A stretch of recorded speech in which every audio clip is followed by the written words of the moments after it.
Check, check, check, check, check, check, check. What up, y'all?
Let's go.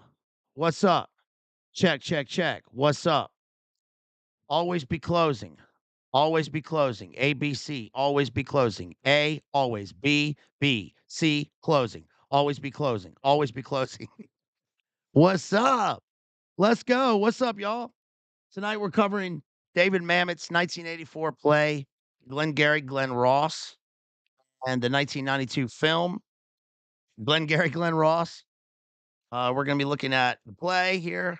We're going to be looking at the script or the screenplay. I can't find, of course, my original copy of Glengarry Glen Ross. I read this back in '98, and actually, I did one of the monologues from it for some audition somewhere.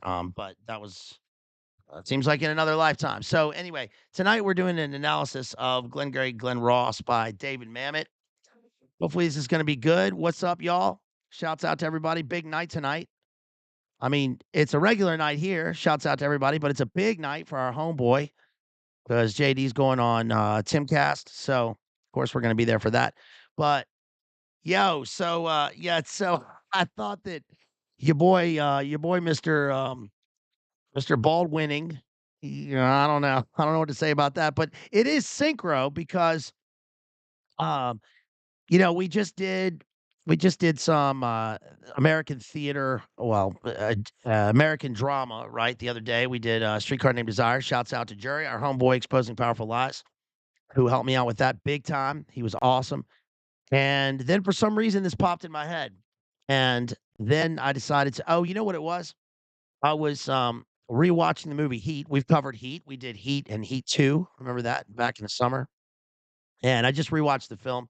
the other night just while I was chilling. I was reading a book, and then after that, this movie popped up, so I decided to do that. And then, of course, um, the next night or the next day rather is when the current events or whatever about Baldwinner, Mr. Baldwinner or Mr. Baldwinning popped up. So I thought let's go, let's get it, let's get after it, and let's do Glengarry Glen Ross. Of course, next up, I was going to do a doubleheader tonight, but it might be too much. So I think continuing with our theme of domestic warfare, this one kind of plays into that theme because it is domestic in the sense that the office, I mean, it's obviously office politics and office, that's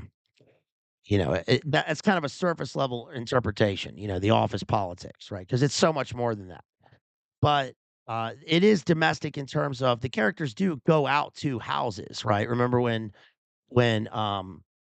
Shelley, right? The character Shelley, you call yourself a salesman, you son of a bitch, goes out to the house and he tries to convince the guy, come on, I've got this deal, right? The great Jack Lemmon in the film. So there's some domestic warfare aspects of it here. But next up, we're gonna be doing John Updike's The Witches of Eastwick, which certainly plays into that theme, domestic warfare. That also deals with occult warfare. So we'll be doing that next. I guess probably tomorrow. And then we move on to that, just to let you guys know before we get on to the analysis here. After that, we'll be doing The Prestige, and we'll be doing the film of The Prestige. The book is a lot different from the film. Then we'll be doing Indoors Game, and then we'll be doing Glamorama by Bret Easton Ellis. We got a lot lined up. There's a lot coming in the works. But importantly for tonight, we're just going to be covering Glengarry Glen Ross. He got the Glengarry leads. So where should we start? I mean, how can we talk about this? So my analysis for this play, I hope the audio is all right, by the way. I'm on the new computer. I keep trying to mess with the audio and it just sounds like compressed or whatever. So if the audio is okay, just let me know. I mean, you don't have to say too much about it, but I'm doing the best I can out there, people. So also please make sure before we begin that help me out by if you want to help me out by liking the stream and sharing. And you can also support me. I could really use your support. And I got to give a bunch of shout outs because we had big time support last time on that Streetcar Named Desire stream. And also the Once Upon a Time in Hollywood stream analysis seems to be doing pretty well. So you can go back and check that out. So if you want to support me, you can do Cash App, Venmo, PayPal. You can super chat me. You can do all those things. And so thank you so much. And thank you to Jerry and to Jethro for dropping the links. Thanks to all of our homeboys out there, Nate. Okay. Shouts out to Techmore Graphics, all of our friends. I'll give shout outs later, but let's get into it. Let's get after it. So this is Glengarry Glen Ross by David Mamet. It's 1982, 83, 84. And first off, it's interesting that 1984 has such a number. It's got a number of big works were published in 1984, aside from the obvious, eliminate confirm aspects of 1984. We covered White Noise by Don DeLeo. That's 1984, 85. The Witches of Eastwick is 1984. Glengarry Glen Ross is really a 1984 play. And that's pretty interesting because there are a number of postmodern themes that come out in these. Now, we're not going to be doing this isn't really a postmodern analysis. I mean, we don't really do that, but we can talk about the postmodern aspects of those works. We've discussed two of them or one of them, right, with White Noise, but with folks, but with Glengarry Glen Ross, it's interesting because this one's totally different. We haven't really covered a work quite like this. And what I mean is that David Mamet is the kind of, I guess, the archetypal postmodern American playwright. Okay. He's very famous. He has a successful crossover from I say very, he's famous. He has a successful crossover from theater to national theater as well. Glengarry Glen Ross premiered in London in the West End in London. And then of course was in Chicago. Mamet is a Chicago playwright. And this is interesting because we think of Glengarry Glen Ross as kind of a New York play, but it's really a just an urban play, based on the sort of urban aspects of kind of late stage capitalism. That's really what the play represents. It's this killer instinct, sort of winner take all extension of warfare that leads these characters into the kind of Mamet dialogue that is full of snappy repartee, badinage, as Norm says, and the killer instincts and the sort of as Alec Baldwin's character Blake mentions in the film, right? The berating of these guys in this really warlike inspirational speech, which is in a way reminiscent of Patton, because he's like, "You think this is abuse? This is nothing. How are you gonna deal with it on a sit?" He says. So he's berating these schlubs, and they really are. These guys are parasites. It's interesting because I guess my thesis for this play is that if we look at this in terms of a political lens or viewpoint, what's up, Ratsky? What he's really doing here is he's showing how the managerial class, in terms of the pyramid, the power pyramid, represents this kind of scum sucking, parasitical, verbal violence where men's fortunes rise and fall over the course of like a night and a morning. And so men are like made and lost over the course of this. And it's interesting because you consider, I mean, character and dialogue drive his plays. And there's nothing that's as important as the characterization and through dialogue in a Mammoth play. It's not about like multiple sets. It's not about a sweeping storyline. It all takes place in like two rooms. And the play itself actually just takes place in the Chinese restaurant. Yeah, it says three scenes of Act One take place in a Chinese restaurant, and Act Two takes place in a real estate office. That's it.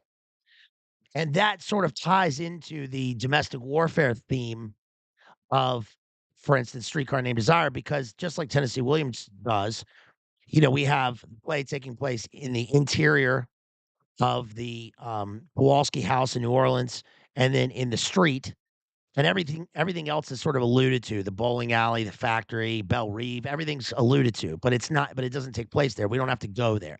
Even in the film, we don't have to go there. And that is supposed to be emblematic of the fact that all of the drama takes place really between humans, right? And there's very little exposition.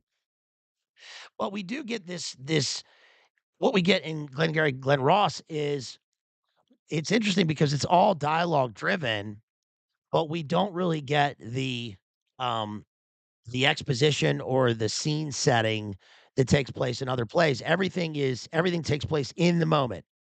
Now that's ironic because as Ricky Roma says in one of his infamous monologues, we think of the characters in the play, meaning we, not us, not we the readers, especially us here, but we think of the past and the future, but he doesn't mention the present now. Now that's ironic because you would think that these characters live kind of in an ever present now. Everything that they do is for now. It's now, now, now.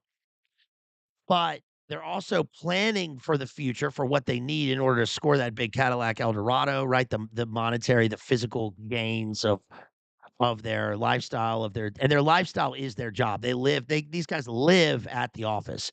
The only one who really doesn't live, there are 2 characters in the play who don't live at the office, um, live there. I don't mean literally, but I mean like sort of in a metaphysical sense. Their home is like attached to the office. They basically live at their desks. One is Williamson, who is the actual manager of the firm, of the real estate firm, played by Spacey in the film. And the other, of course, is Blake. That's the Baldwin character. And we know Baldwin doesn't because he comes from Mitch and Murray. He comes from another place. He's an outsider. And the whole time he's there, he wants to get the hell out. He wants to leave as soon as he's there because he can't believe that he has to give the speech to these guys. And Alec Baldwin's his speech in the film is really great because it reminds me of like the great violent, in terms of verbal violence, speeches that we see, kind of an assault on the senses that we get with like you could draw some parallels with, for instance, Tom Coombe in Magnolia, right? That guy, or with Patton. Patton's real life speech or his speech in the film. Speech in that film was written by Francis Ford Coppola, and that I see some parallels between Francis Ford Coppola and David Mamet in terms of their sort of vision of humanity and their vision of like the way things are in a post World War II United States, which stands for the global vision that these guys are pointing towards. What's interesting also is that excuse me is that Glengarry Glen Ross is almost dated, right? In the fact that Um, like, we have salesmen, we have kind of they're not traveling salesmen, but they represent a kind of an older world, and that really is what Shelley represents in the play, what the Jack Lemmon character represents. I mean, Ricky Roma is constantly making reference to, you remember at the end of the play, he's like, "You're an old guy, you're one of the old guys. What if we start our own thing and, there's a lot I can learn from you." And I think he's sincere in that moment because he's kind of a protege of him. Of course, he takes over. Yes, Ryan says Jack Lemmon is phenomenal in this film. Jack Lemmon is phenomenal in this film. Jack Lemmon is always good, but in this one, he's really good. I mean, and that and in a way, it is difficult to be bad in this because the dialogue, the words are so powerful. There's so much given to the actors. But um that I mean, look at some of the opposite characters. Like for instance, look at the sucker played by Jonathan Price that Ricky Roma is signing the deal over to, right? Or he's getting the contract from, right? You sign on the line which is dotted. You hear me? You fucking I can't say the rest, but that is their whole goal, right? You sign on the line which is dotted, and Jonathan Price plays such a, just a spineless loser in this, just a spineless lightweight. Alan Arkin's character is sort of in the same vein, but one thing that Arkin does in the film, which is different from the play, is that he makes his character, um, it's not a lightweight, it's not kind of a spineless guy. It's like he realizes that there are boundaries and there are boundaries to what he's doing, and he's not up for outright breaking into the office, which makes it not that he's a weak character. It makes it that he's not in a way interested in what Ed Harris has to sell him. So of course Jack Lemmon takes over that role, right? But the reason Jack Lemmon does it is because he has such a okay. So it's like this. They get this speech from Alec Baldwin, which is not new to them. They live in this world, so the things that they're hearing are not new to them. They're used to this kind of language, right? But you wonder if they are willing to do anything, right, to get their contract. If they're willing to do anything to get their contract, if they're willing to do anything to, make their sales, to get their leads and to make their sales, which Ricky Roma obviously is. Roma represents the kind of alpha in terms of this. He's an alpha in terms of their world because he's the top seller, right? That's why he's not at the meet. That's why he's not there when Alec Baldwin comes in and berates them because he's already the top guy. But of course, we see that kind of fallout from under him when Jonathan Price's character comes in and is like, "Nah, my wife says I gotta," and Roma just blatantly lies to him. "I gotta go out of town, I'll be back Monday." Well, by Monday, the 3 days will have, lapsed, and he can no longer get out of the contract because apparently, in real estate, you have 3 days to get out of this. I first learned that from this, and then there's a great episode of Family Guy that is basically this because Brian becomes this real estate mogul and sells this, shithole to Quagmire, right, and to the fellas. And then he's like, "Oh, what's that? What's that, Linda? Oh, yeah, I'm sorry, I gotta go. I'll be gone for 3 days. I'll be back on the 4th day." And the sucker doesn't know that. Well, we see that kind of fall out from under Al Pacino, right? It takes it makes it fall out from his world. But Roma Roma gives a speech in this play that is really, I don't know what else you could call it besides a kind of, um, egomaniacal, self-driven, win at all costs, including crushing, lying, cheating, stealing, gaslighting, flexing, um, speech. He's willing to do anything. It's really in a way, it's like a Levian Satanist, Luciferian, globalist speech in terms of the fact that he literally says there's no absolute morality. Remember he says that? It's pretty key. It's really the key speech to the entire play. He says there's no absolute morality. And we're gonna get to the speech. He says, if there is, act like it. He says, is there he says, do bad people go to hell? I don't think so. But if they do, I'm not going there.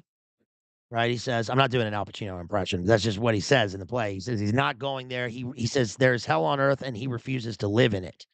Now, what that implies, obviously, is that his vision or his version of hell is not hell. His version of hell is um not having things and not succeeding at his job and not being able to crush it, not being able to sell.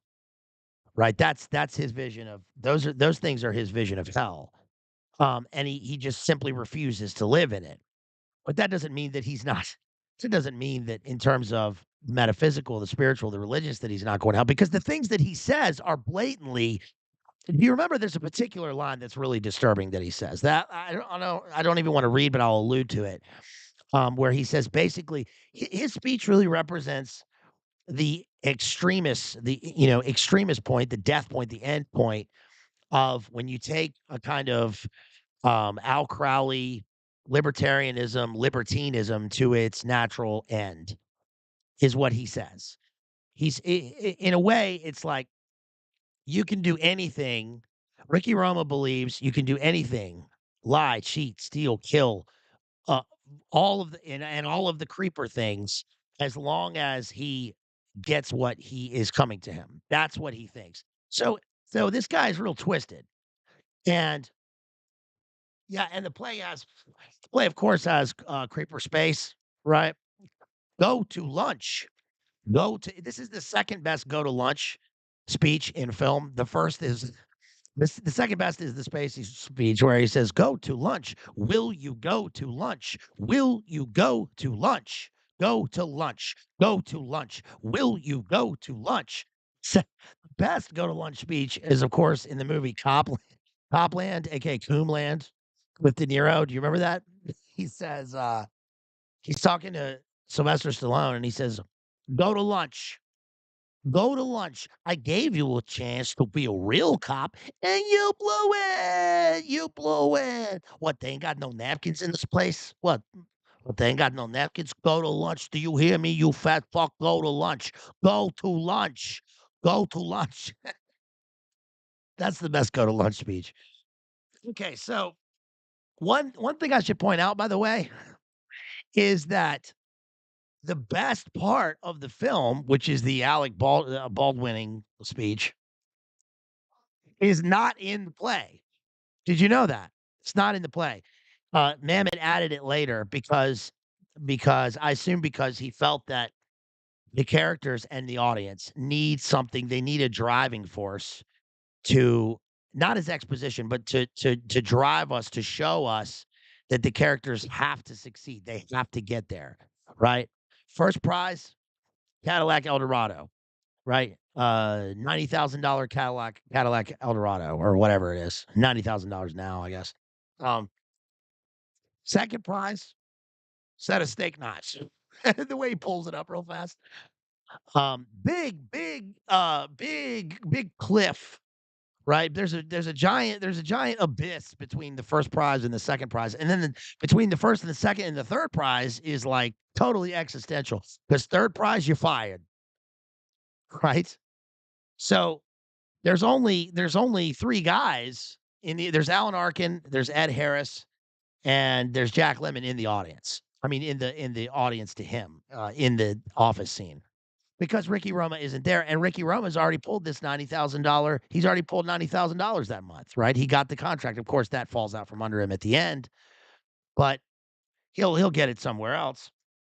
But what Jack Lemmon does in their worldview isn't wrong in their worldview, right? Which is that he'll do anything to get the leads, including B&E into the office on the one night that Williamson is at home with his family and left the bank stuff, on his desk. It's the one night that he did it. Of course, that's what gets him caught because Williamson figures it out.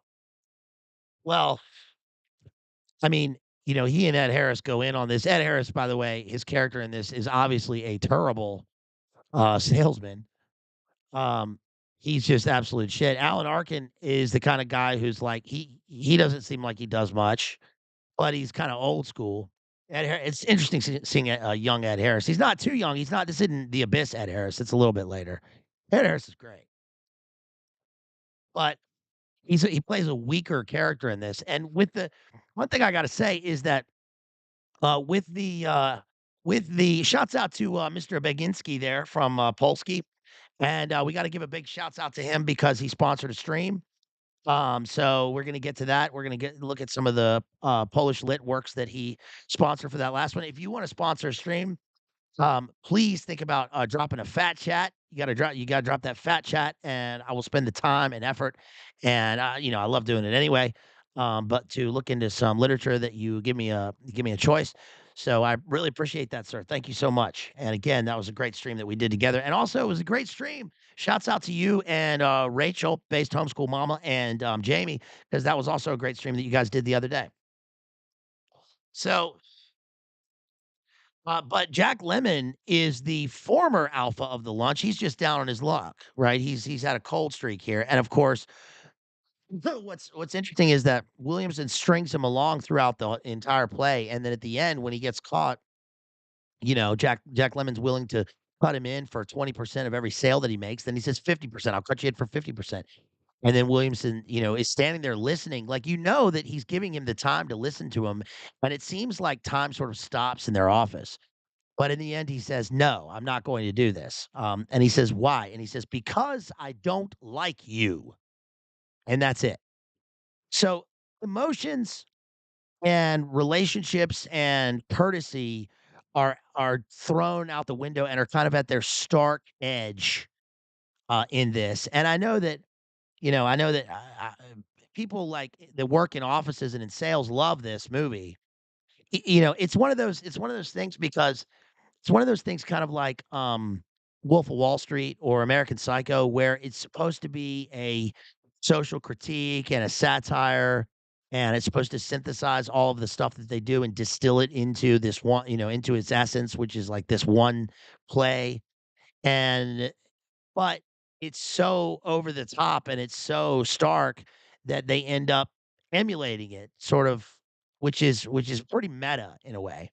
Um, I've only I only really worked in an office one time personally, and that was like or did something like this, and it's when I moved to New York, and I was working in a bar, and I was acting, in a tiny play, and I was, living with my best friends, and one of them got went to go work on Wall Street, one of them got to work in advertising, but before any of that, we picked up we picked up a job on Craigslist to go to some Manhattan office and cold call people. I don't even remember what we were cold calling about, but we got paid, like 20 bucks an hour and we worked there for like 4 hours and we just basically sat there like looking at phones, but we had to cold call these people and it was like, what? People do this shit?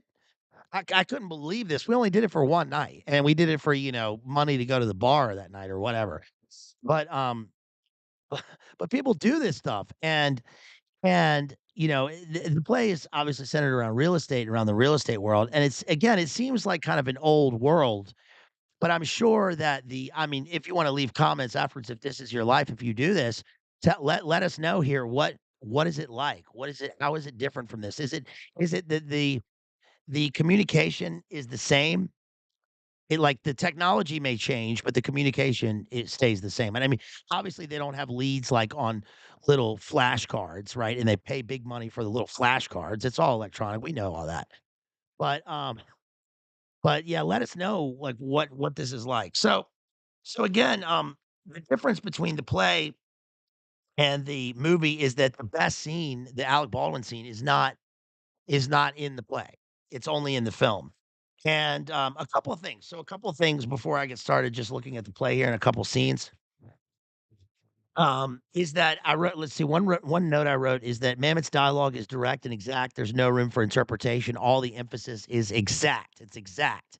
So, this isn't like, we've talked about performing Shakespeare and how the rule for Shakespeare and for Shakespeare in terms of drama, in terms of stage production, is that you can never add words, right? You can cut out parts, you can cut out entire scenes. The director can do that, but you can never add words. That's true for Shakespearean films as well. Unless you make a Shakespearean film that is just based on Shakespeare, right? Or based on one of his plays and you use modern language, you can't, unless you do that, you cannot add dialogue because it ruins the integrity of the script. All the words and all the sounds matter.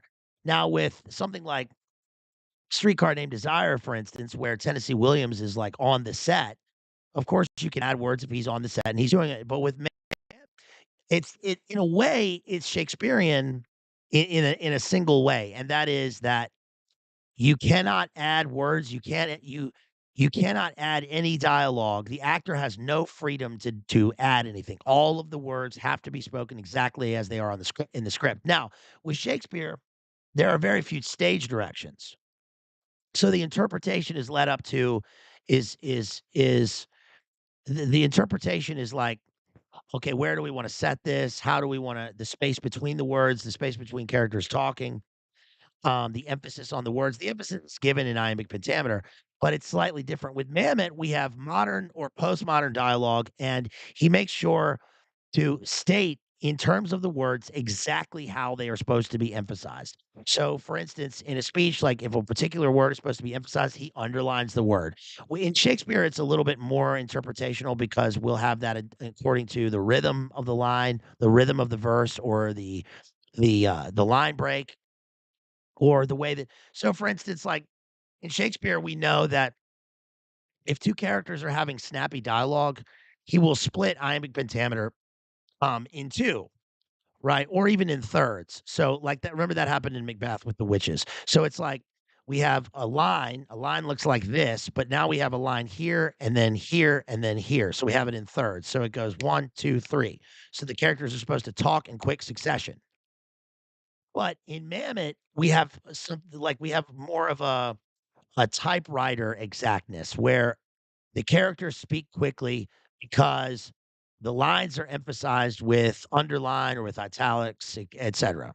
So it's slightly different, but there's no interpretation up to the actors, and that's because everything that they're saying has already been planned out and has been mapped according to the dialogue. And that really makes for actors want to be in Mammoth plays because of this. Because on the one hand, they want to be able to, interpret. My character wouldn't like. I don't feel my character would say this, but in Mammoth, there's none of that. The characters say exactly what they were meant to say and what they would say.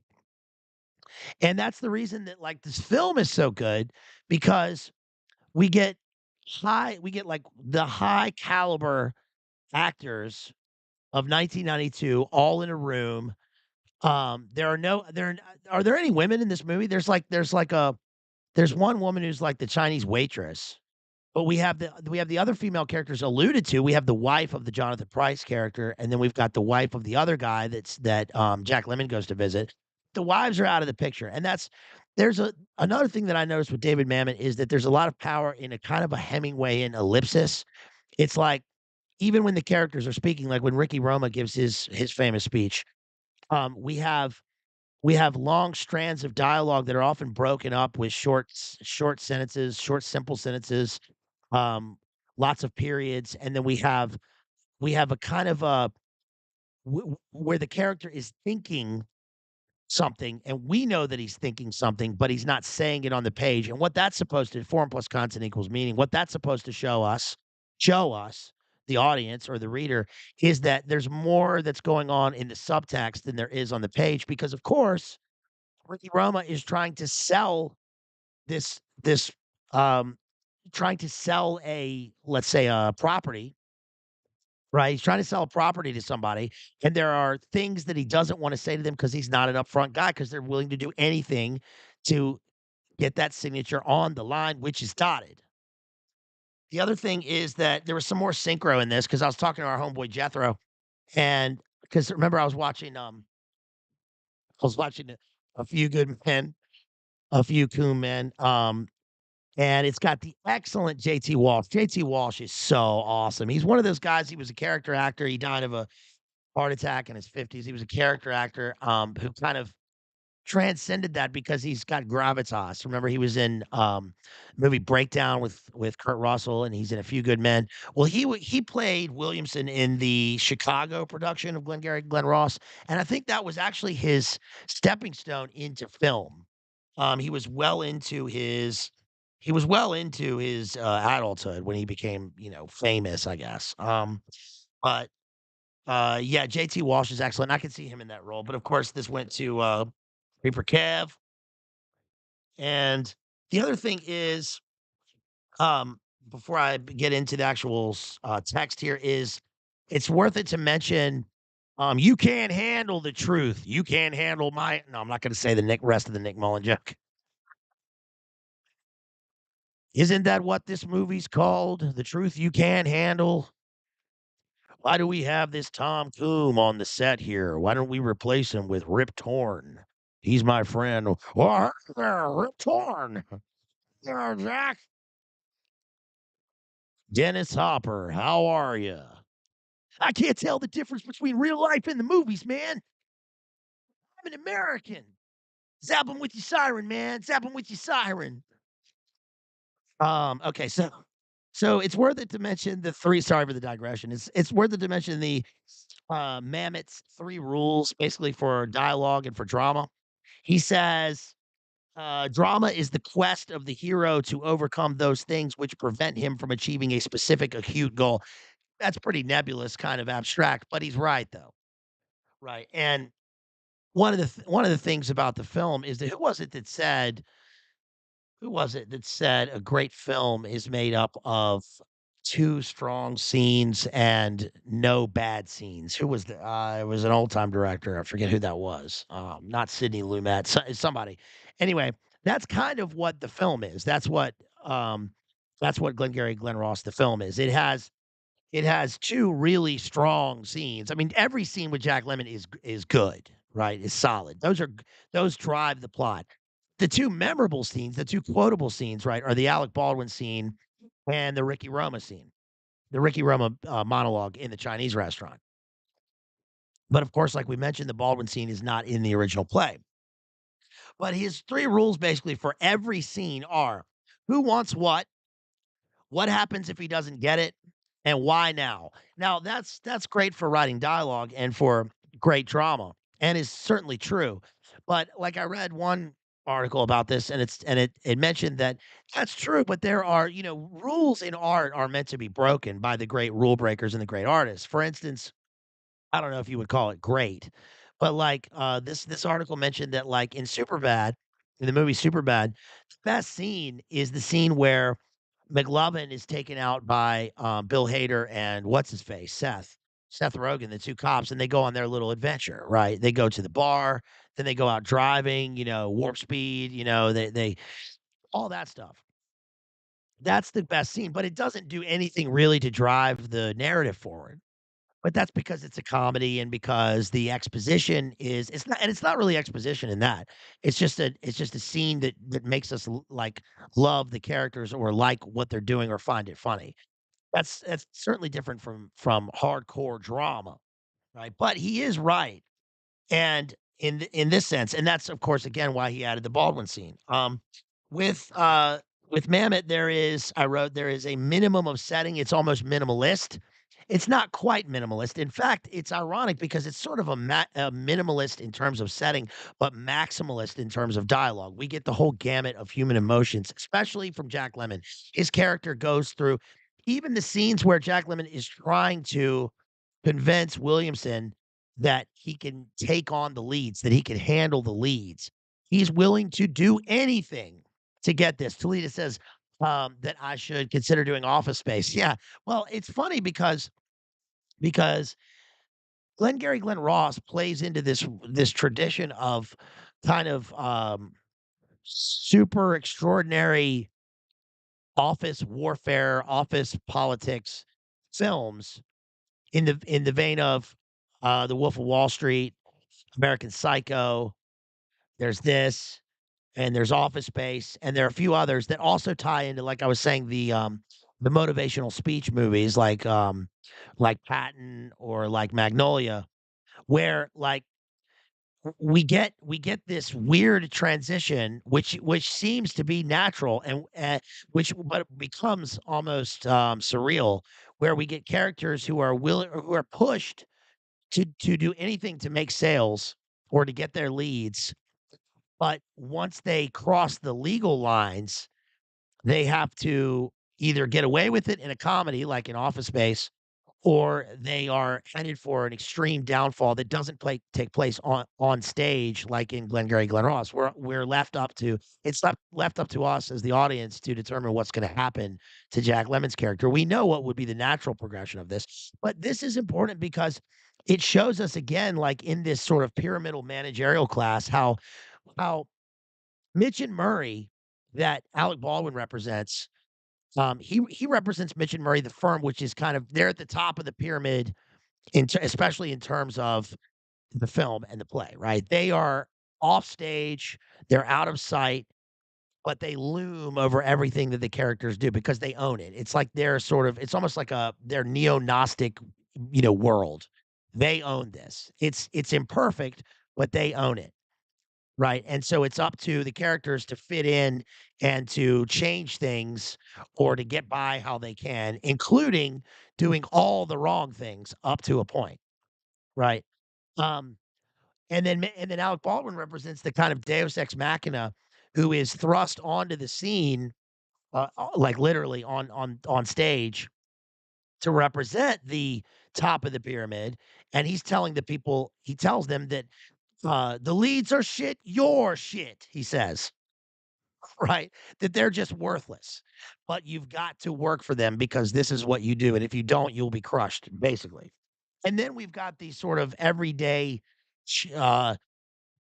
we got the everyday man or they're kind of schlubs, but trying to rise above their station. They won't ever really do that, who are supposed to serve these two. But we can also see this obviously in terms of what post-war capitalism comes to represent. We can see this as a kind of almost a we can look at this through a capitalism and communism dialectical lens, but the play is obviously supposed to represent capitalism at its worst and best, according to the worldview within the play. Right. Um, so then let's see. We've got okay, so let's see in Act One, Scene One, my note was okay, so the very first thing that we get Levine talking. This is, Shelley Levine, Shelley Levine, or Jack Lemmon. And I remember in the movie's great because, first of all, the whole act 1 of the film is basically rain.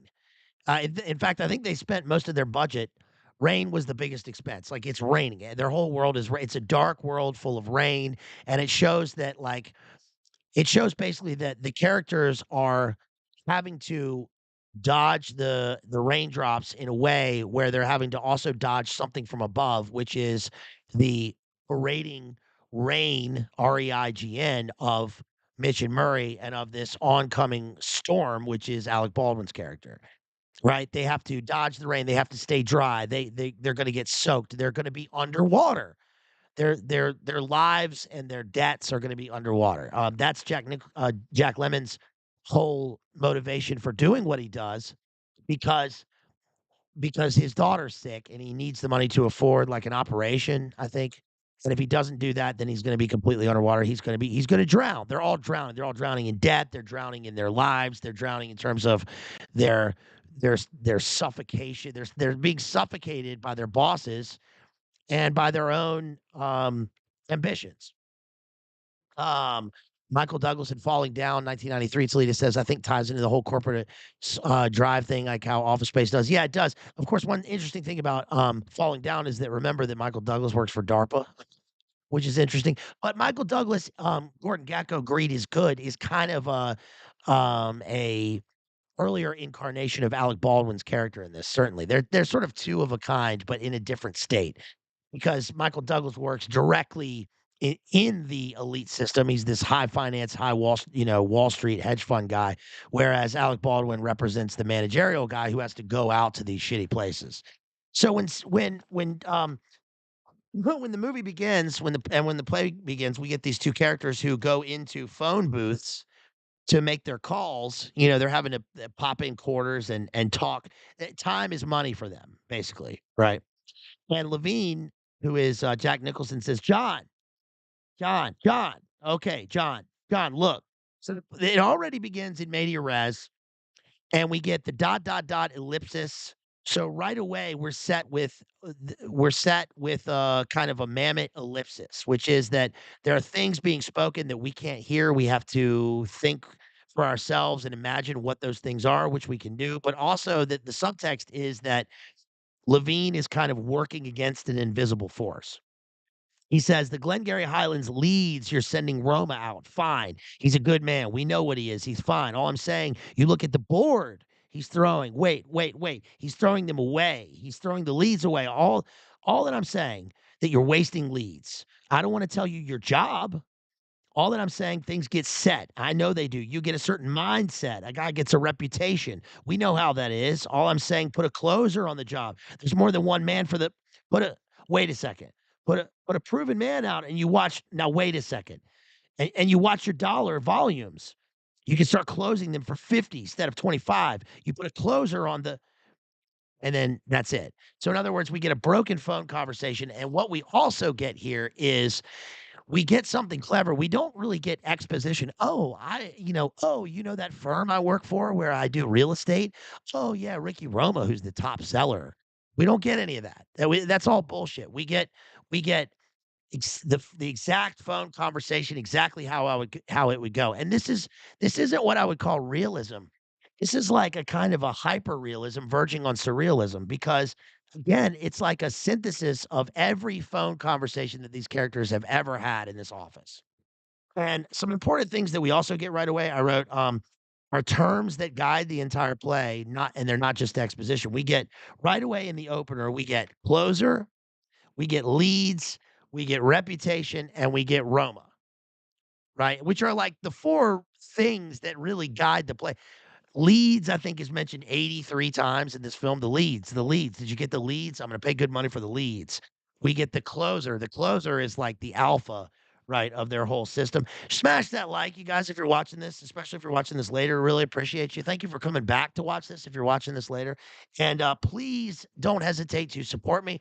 Drop me a super chat. You can ask me a question. Ask me a question about David Mamet or theater or plays or literature or just say something you want to say, whatever you want. Get your comments read. Please donate via Snapchat, Venmo, PayPal. Let me continue to buy books and fund the stream. Really appreciate you out there. Um, one of the other things happens in, let's see, on pages 21, yeah, 20 through 22 of the play here, which is that Levine says, I'm going to go to Levine and Williamson's repartee here. Williamson is the boss, and they treat Williamson basically like, not treat Williams, the actor. They treat Williamson basically like this, like, Williamson they keep alluding to the fact that, um, Williamson is representative of, like, his daddy got him this job. He knows somebody higher up, and fine, whatever. That's something that they don't have. So, again, he's kind of a mid-level between he's like a gatekeeper between them and Blake, Alec Baldwin's character, who's like another gatekeeper, but they'll never get through that gate. But they all resent him, and his job is just to keep the office running, right? But we get this unspoken, sort of unsettled competition between them.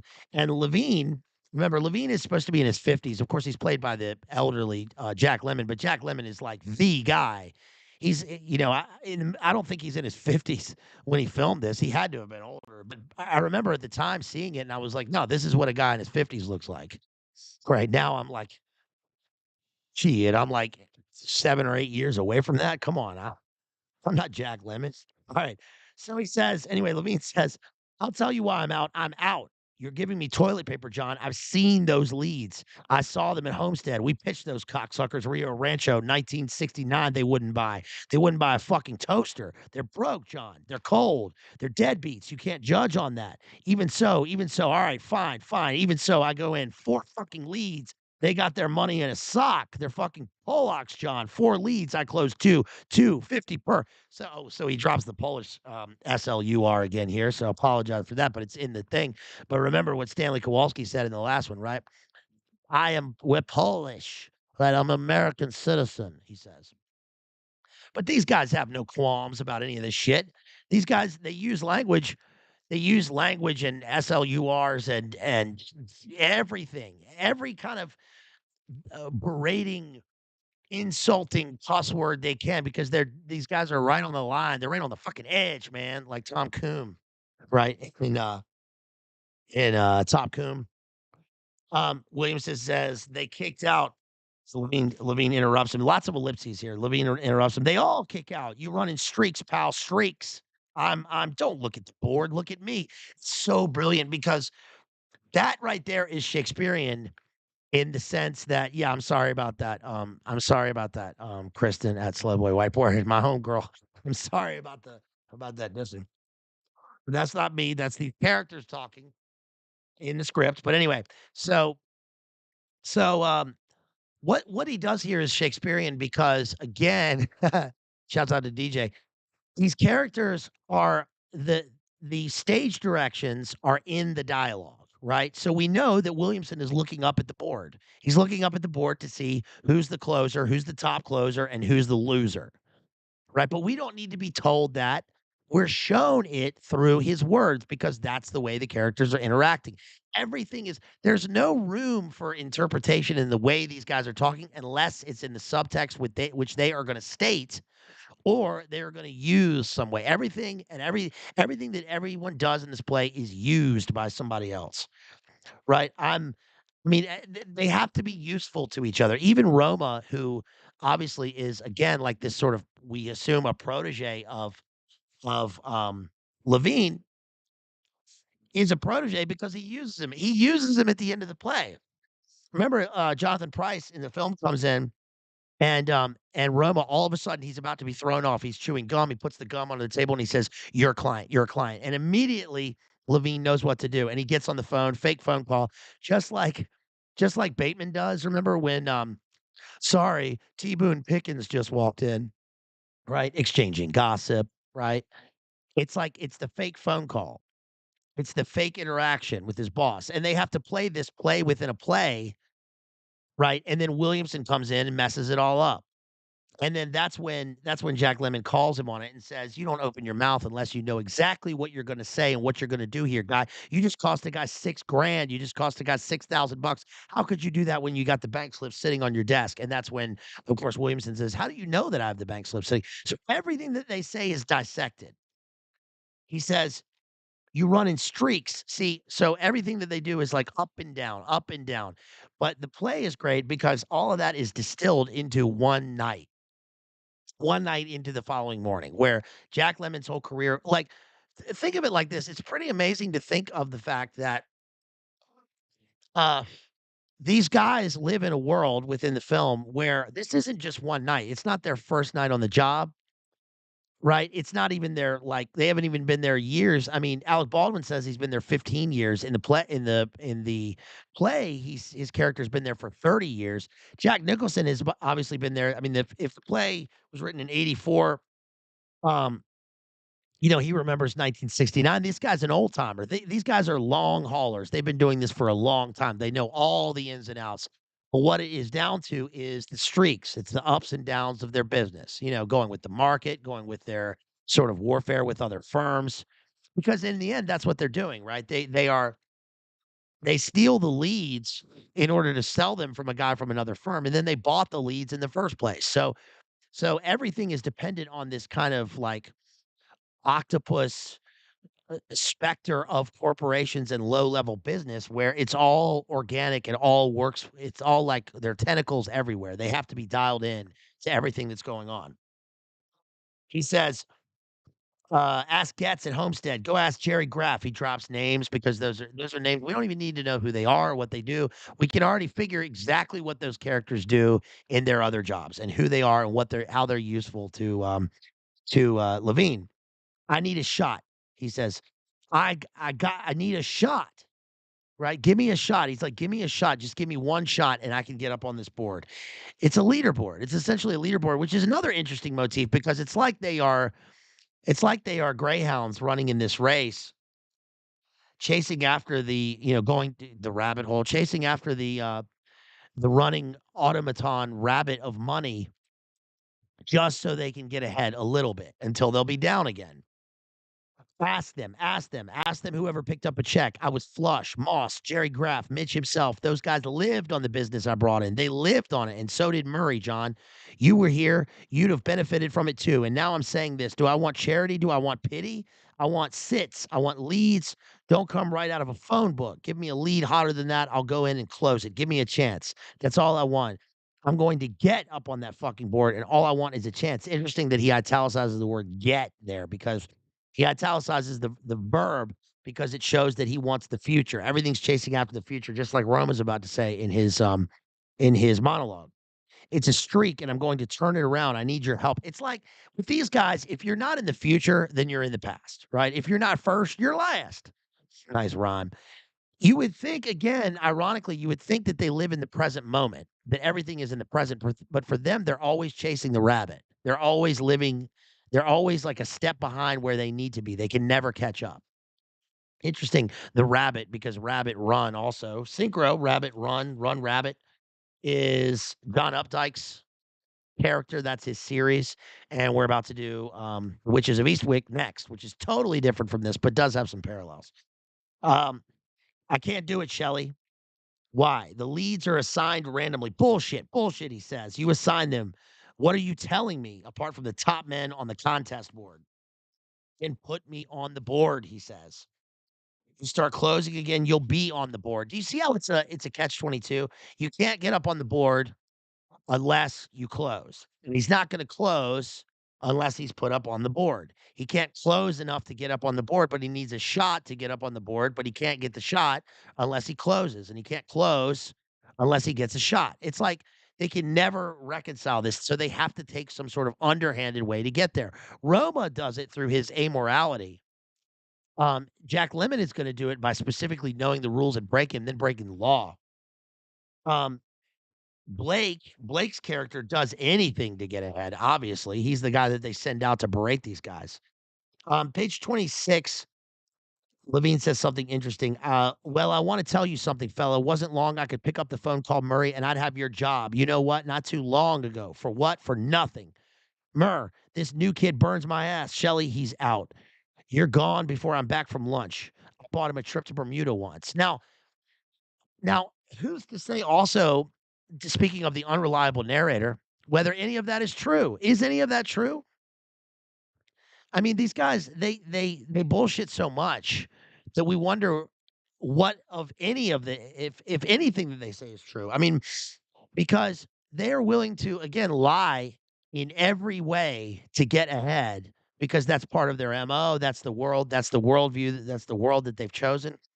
But you have to think that a lot of this is true, or at least based somehow in reality. I mean, the clearest example of the fact that they don't believe what they don't believe what they're saying, or they believe it. Remember, it's like George Costanza, right? It's remember, Jerry, it's not a lie if you believe it, which is a total, that's the way that these guys move. Let's go to Roma's speech in scene 3, page 47. I wrote, Roma is the embodiment of a quasi Crowleyan beast. He really is. Amorality and living in the present, except that he also specifically mentions living in the past and the future and not the present. But here's what Roma says. We're introduced to Roma. I'm going to go back to the Baldwin speech in a minute because that's not in the play. It's only in the screenplay and in the film. But between those, here's what happens. We see Roma at the restaurant.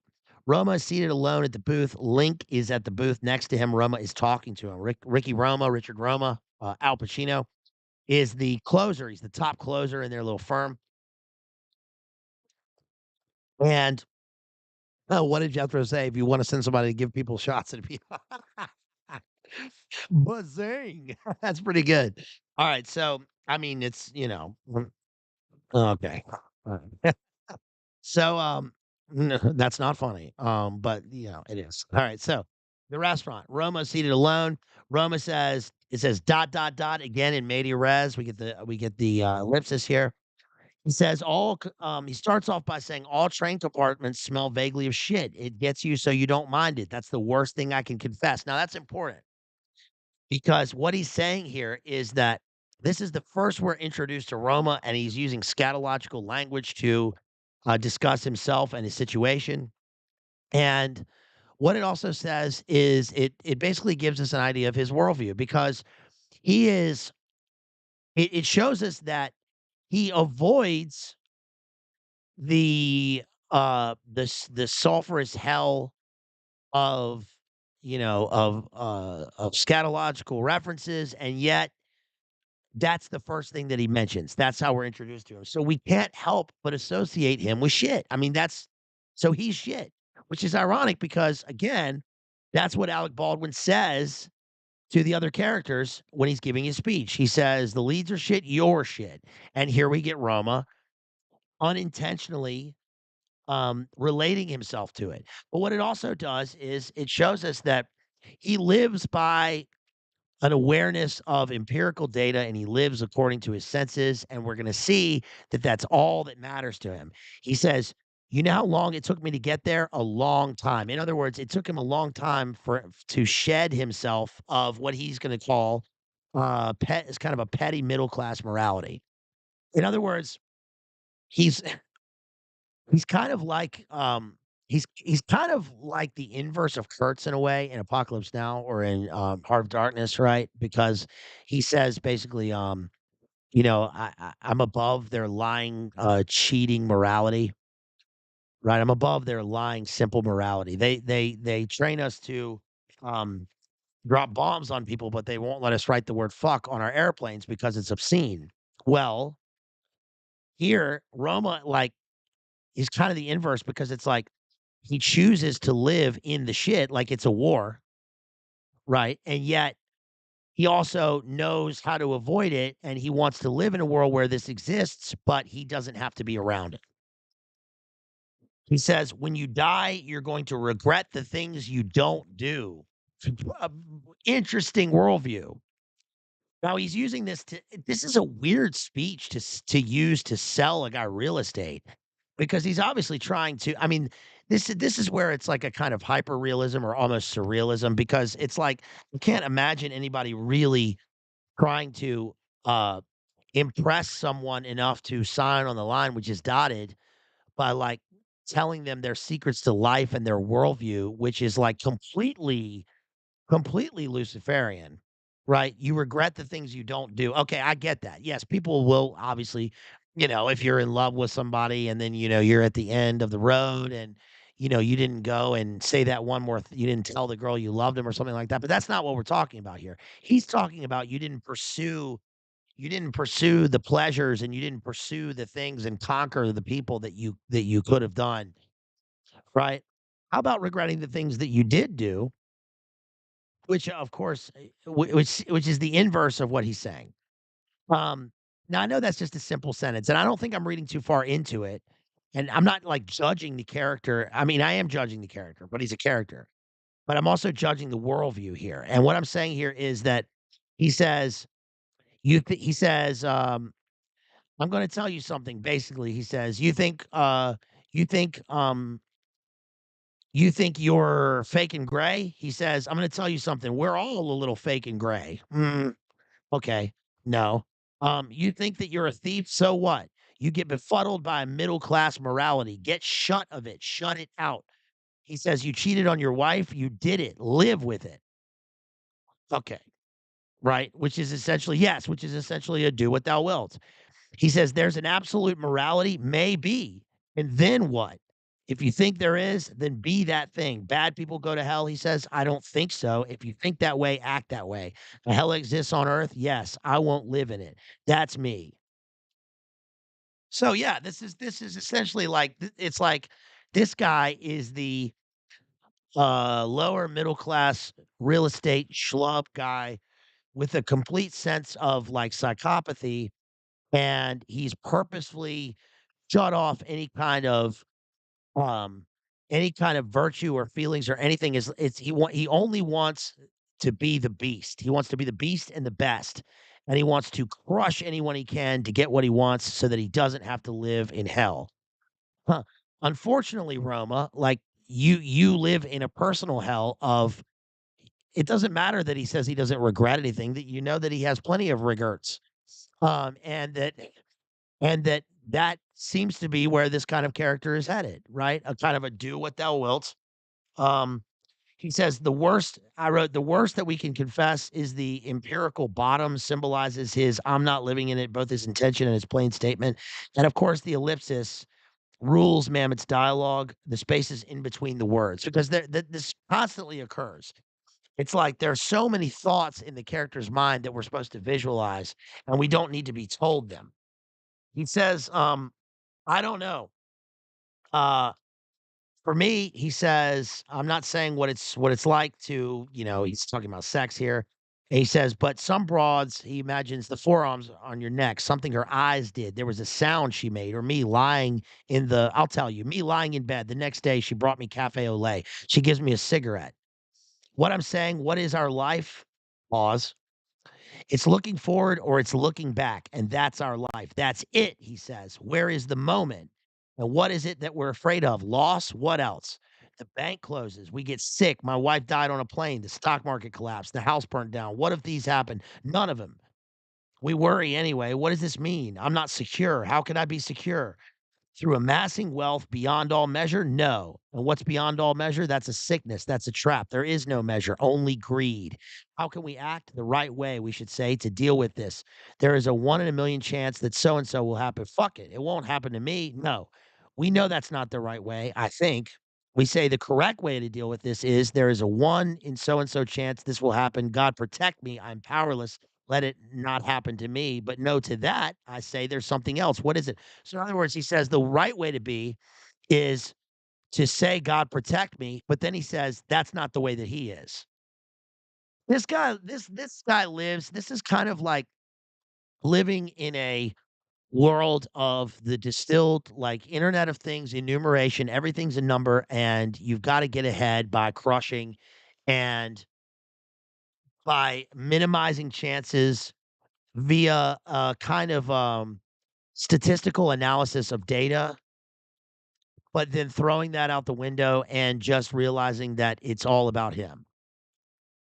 He says, "It happens as it may, for that is not within our powers. I will deal with it just as I do today with what draws my concern today." So, what he's really doing here also is he's trying to show the guy his ultimate aim. What's his aim here, right? What's his goal? The Mamet goals. Well, his goal here is to convince the dude to buy the real estate, right? He's trying to say, "Look, don't think about the past because that's your past and you got married and whatever. Don't think about the future because all we live in is the past and the future. We the moment kind of is a it's like illusory." He's trying to say, kind of like in Spaceballs, right? No, that was now. No, this is now. The future is now, right? Or in The Aviator, the way of the future, the way of the future, the way of the future, the way of the future. Remember Leo? Huge case of OCD, Howard Hughes. But what he's trying to say to the guy is, "Look, man, just sign on the line, right? This is something that you won't live to regret. This is if you buy this property, which is just a bunch of bullshit to trick this guy. He's a confidence man, right? JD has talked so much about the confidence man. We've done a bunch of streams dealing with the confidence man and how it's just he's playing a con here. And this guy's playing kind of a short, long con, if that makes sense. It's like he's talking about the things that are in the it's like a long con synthesized into one meeting with this guy, right? Um, he got I get to talking real fast when I'm doing this because the dialogue is so fast and because the it's so snappy. It's so punchy. So I can't help but talk, at kind of a high rate of speed. So forgive me if I'm talking if I'm kind of babbling here. Um, he says Let's see. And if security concerns me, I do that which today I think will make me secure. And every day I do that, when that day arrives that I need reserve. It's awesome. It's awesome how Mamet italicizes I mean, today he does italicize today because the emphasis is on right now. But he also continuously emphasizes verbs because all of their everything that they do is about action. That's kind of one rule about acting, insider's view of acting from a whatever, um, from a trained classical actor a year 2 decades ago, is that when actors are going over dialogue and they're wondering how to deliver lines, one of the keys is to always to look for the verb, to look for the strong verb, especially if to look for the action verb because it gives an engine to the line, right? It gives a motive. What's my motivation? Where's my Evian? Right? It gives an action and an energy to the line or to the sentence or to the Shakespearean line if it's Shakespeare. And Mamet really he does that, like he hammers that in because especially in this play, form plus content equals meaning. In this play, that's what they do. That's all they want to do is just action. It's just action. Even their words, just talking about it, it's just action, right? He says, when the day arrives that I need a reserve, A, odds are that I have it. And B, the true reserve that I have is the strength that I have of acting each day without fear, according to the dictates of my mind. Stocks, bonds, objects of art, real estate. Now, what are they? An opportunity to what? To make money? Perhaps. To lose money? Perhaps. To indulge and to learn about ourselves? Perhaps. So fucking what? What isn't? They're an opportunity. Um, that on page 50 here. That's all. They're an event. A guy comes up to you, you make a call, you send in a brochure, it doesn't matter. There are these properties I'd like for you to see. What does it mean? What you want it to mean. You see all the verbs? Pause. Money, pause. If that's what it signifies to you, security, pause. Comfort, pause. All it is things that happen to you, pause. That's all it is. How are they different? Pause. Some poor newly married guy gets run down by a cab. Some busboy wins the lottery. Pause. All it is, it's a carnival. What's special? Dot, dot, dot, ellipsis. What draws us? Pause. We're all different. We're not the same. We are not the same. Pause. Pause. Sighs. It's been a long day. Pause. What are you drinking? There's so much that is unspoken in this, but we know what he's saying.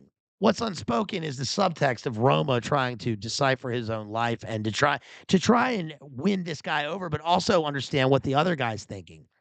And he's basically trying to state or not state, but through a pause, through distances in language, what the other guy's thinking. Um, at the end, Roma says, what is that? Florida, Glengarry Highlands, Florida, Florida. Bullshit. And maybe that's true. And that's what I said. But look here. What is this? This is a piece of land. Listen to what I'm going to tell you now. Colon, space, end of scene. So what's important here? This is great. This is great. This is a great example of the wordsmith art of this is a great example of Dylan Thomas's craft or sullen art. This is a great example of form plus content equals meaning. We have this whole lead up to this speech, which is the selling point, but the audience is spared the actual details and dynamics of the actual selling point. It says colon and then it's just space. And that signifies the space on the at the end of the scene signifies the fact that it's all really all the things that he's selling this guy are meaningless, right? The piece of property is meaningless. It's empty. His life is empty. The other guy's life is empty. I don't mean meaningless in terms of they're actually meaningless. I mean meaningless in terms of the fact that in their worldview, it's meaningless, right?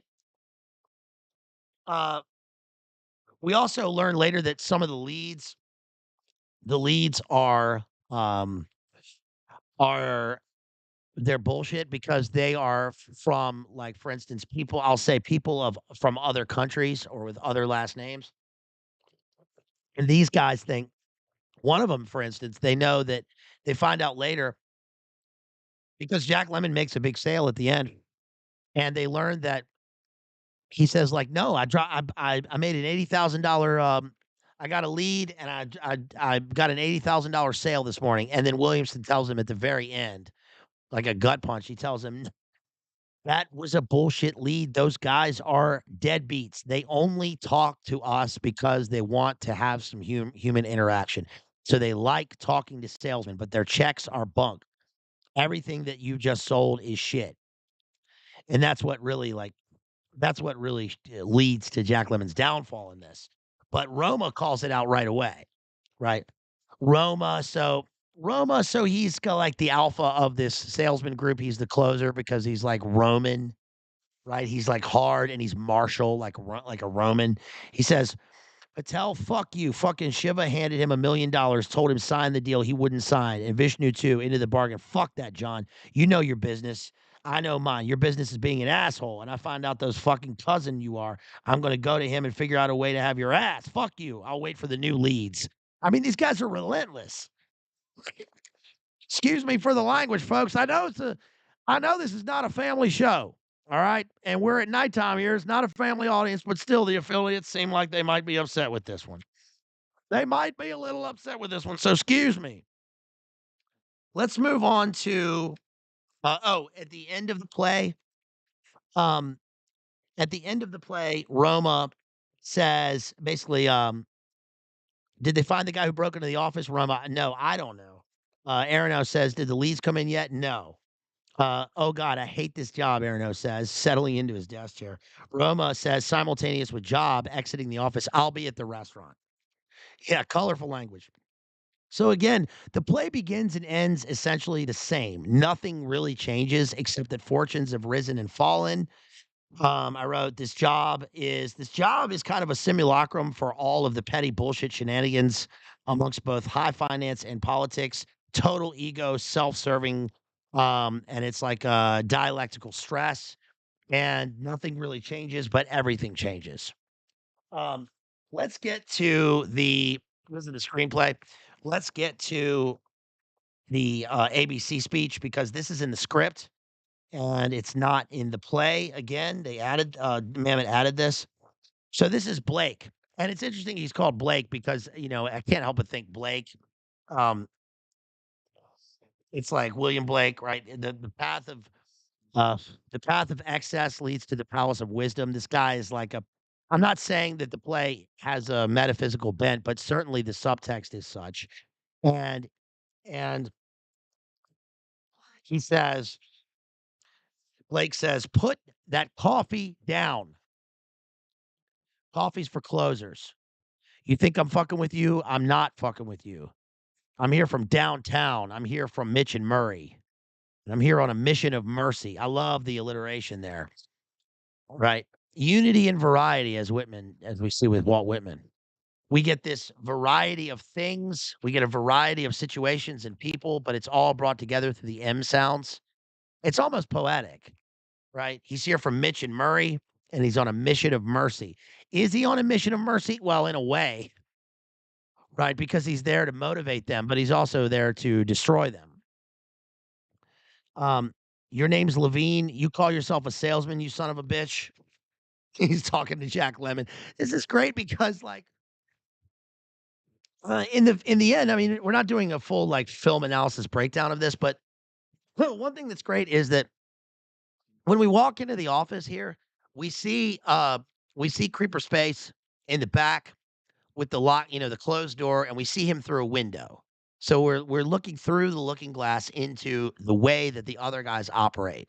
And he's in there smoking a cig with Kevin with Alec Baldwin, and they say like, who's the new guy? And when they say that, you notice that Alec Baldwin, even though he's on the other side of the glass, he kind of turns around and looks at them through the other side of the window. And then he comes in. Ed Harris comes in, takes off his rain jacket. It's all dark.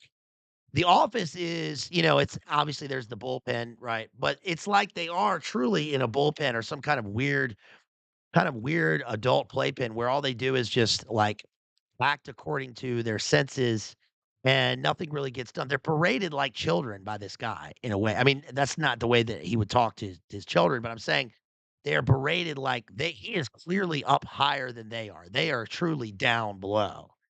He's even standing and they are sitting, right? The way that the office is lined up also is that we get Jack Lemon's desk is kind of in the middle of the office space because he's the old timer and he kind of everything kind of revolves around him in a way. We get the board up at the front near where that we get all the shit on the wall. We get like, the picture of the Cadillac Eldorado up there. There's a picture of the steak knives below it. Did you notice that? The steak knives. And then we get Alan Alda's, kind of up a little further, but it's like his chair is kind of such that, like, you can see him always kind of this guy's always leaning back in his chair. He's always like, "Oh," he's always exasperated. Jack Lemmon has kind of a classic, 1960s furniture. And then we have Ricky Roma's desk. Ricky Roma's noticeably absent, and his desk is facing sideways. His desk is facing into the office, but he's got the light behind him. He's got a kind of a primo place, and his desk is clean. I read one article that said that when they were trying to stage all the different furniture in the scene that Al Pacino was like, he was like, he was like, I think that my desk, would have lots of locks. Every drawer would be locked, because he doesn't trust anybody. And then Ed Harris is like up near the front. He's the kind of the newest guy in the office. He's up near the front. He's eager, but he's also the worst salesman. Um, so Blake says, we're gonna have a little sales conference, and the fellow with the high sales by the 30th wins first prize. First prize is a Cadillac Eldorado. You wanna see second prize? Also, the symbolism of Eldorado, right? It's gold. It's the city of gold. You guys can attain gold status. You can be in the city of gold. Second prize is a set of he goes, second prize, set of steak knives." Such shit, right? Third prize is you're fired. "You're fired. You're fired. Listen, I don't know. They told me that you could get these steak knives, but you're fired." You get the picture. You laughing now. You got people coming in that door, 25 minutes. Mitch and Murray paid good money, get their names to sell them. You can't close the leads you're given. You can't close shit. You are shit. Hit the bricks, pal, and beat it because you're going out. The leads, Levine says, the leads are weak. The leads are weak. The fucking leads are weak. You're weak. I've been in this business 15 years. What's your name? Moss at Harris says, what's your name? Fuck you. That's my name. You know why, mister? Because you drove a Hyundai to get here tonight. I drove a $60,000 BMW. That's my name. And your name is you're wanting.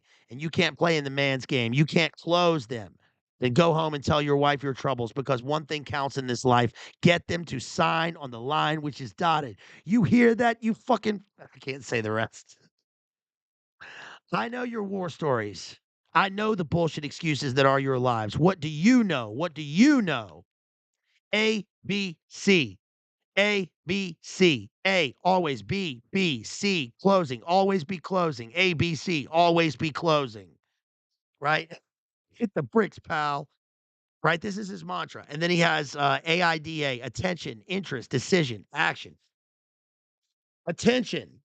Do I have your attention? This is great. AIDA, attention, interest, decision, action. Attention. Do I have your attention? Interest. Are you interested? I know you are because it's fuck or walk. You close or you hit the bricks. Decision. Have you made your decision for Christ? He says. And action. AIDA. Get out there. You got the prospects coming in. You think they came in to get out of the rain. I think what he means by that essentially is that he's saying, this is so important. This is your life. This is your mantra. This is your I, Alec Baldwinning, am your guru, and this is your life, right? Fuck or walk, he says. This is your life. But this is like a weird, um, you know, pre Wolf of Wall Street, but post in real life, low level real estate schlub, Al Crowley, get it, fuck or walk life. Right, and he's saying to them that their metaphysical purpose is to get them to sign on the line which is dotted. The line which is dotted. Also, it's like, here's the line, right? This is the line. Are you men or mice? That sort of thing. This is the line. This is like the ground line. You're either above water or you're below, right? You have words that I'm saying to you in text, you have subtext. You have your life here or you're dead. That's their worldview. Um, he says, "A guy don't walk in a lot lest he wants to buy. They're sitting out there waiting to give you their money. You gonna take it? Are you man enough to take it? What is it, pal? You, Moss." Moss, Ed Harris says, "You're such a hero. You're so rich. How come you're coming down here, waste your time with such a bunch of bums? You see this watch? This is a real pre Christopher Walken this is a real pre Christopher Walken Pulp Fiction speech, right? This watch. This watch, it was your grandfather's, right? Uh, Gave it to an old airman named Wanaki. Put it in a coffee can in Knoxville, Tennessee. He gave me the watch, right? But he says, "You give me this watch. You see this watch? You see this watch? This watch costs more than your car. I made $970,000 last year. What did you make? You see, pal, that's who I am, and you're nothing. Nice guy, I don't give a shit. Good father, fuck you. Go home to your kids. You want to work here? Close. You think this is abuse? You think this is abuse, you cocksucker? You can't take this? How can you take the abuse that you get on a sit? You don't like it? You leave. I can go in there tonight. The materials you got, make myself $15,000. Can you? Can you go and do likewise? AIDA. Get mad, you son of a bitches. Get mad. You know what it takes to sell real estate?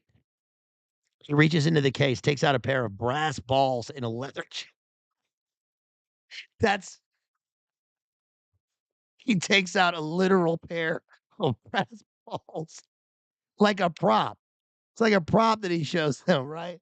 It's so ridiculous, but it's so true, right? This is so true. This is so true that this is I'm not saying it's real, I'm saying it's hyper real, right? That this happens. And if it doesn't happen, then it did happen, and if it didn't happen, then this is what happens in terms of, like, distilled synthesis. This is what all this shit represents. He says it takes forgive me for my language, though, folks. I'm just trying to read the screenplay here. This all comes from the screenplay from David Mamet, okay? So forgive me for my language. Uh, he says it takes brass balls to sell real estate. You go and do likewise, gents. The money's out there. You pick it up, it's yours. You don't got no sympathy for you. You wanna go out on those sits tonight and close, it's yours. Not, "You're gonna be shining my shoes," and you know what you'll be saying? "Bunch of losers sitting in a bar. Oh, yeah. I used to be a salesman. It's a tough racket." These are the new leads. These are the Glengarry leads. The Glengarry leads are like it's like Marcellus Wallace briefcase, right? It's like it's not really a MacGuffin because we don't really see the leads, and the leads represent yes, the leads represent something that they're striving for, but the leads are also the reason they exist. They're the raison d'être, right? They're the reason they exist. They give them their MO. The leads they're not really a true MacGuffin, but they are so much more to these guys than what we understand reading it. But we understand in the sense that they have to get these leads. These guys live and die by these leads. Leads. I said leads. Have I said leads enough? He says, oh, by the way, when he says bunch of losers sitting in a bar, it's interesting because that is exactly what they are. That's exactly what they do. They sort of begin and end the film like that. I mean, the last thing Roma says is, "I'm going to the restaurant," and the restaurant is the Chinese restaurant. Interesting that it's a Chinese restaurant. Yes, I get it. It's like this is the restaurant that's open. It's the closest place. It's where they hang out, but it's more than that. I'm not saying that it represents some sort of foreign investment or foreign competition or like, but it does represent a globalist aspect to what they were doing in terms of the power structure that I talked about. It also gives them a kind of a sense of anonymity because they are free to say whatever they want when they're in the confines of the restaurant, right? It's also a place where they can go and sort of be decadent and talk about the things that they want. And it's also this place for like losers, right? It's where they go and they drown their sorrows. It's also where they go and they celebrate. They celebrate their leads, right? Interesting point. leads electricity. Yeah, well, that's an interesting point because their lives are kind of their lives are kind of like they run on these electric currents, and the leaves represent a kind of a spark to them, right? It gets them going, it motivates them. That's why the guy's there in the first place, to get them going, to motivate them, right? But also to crush them.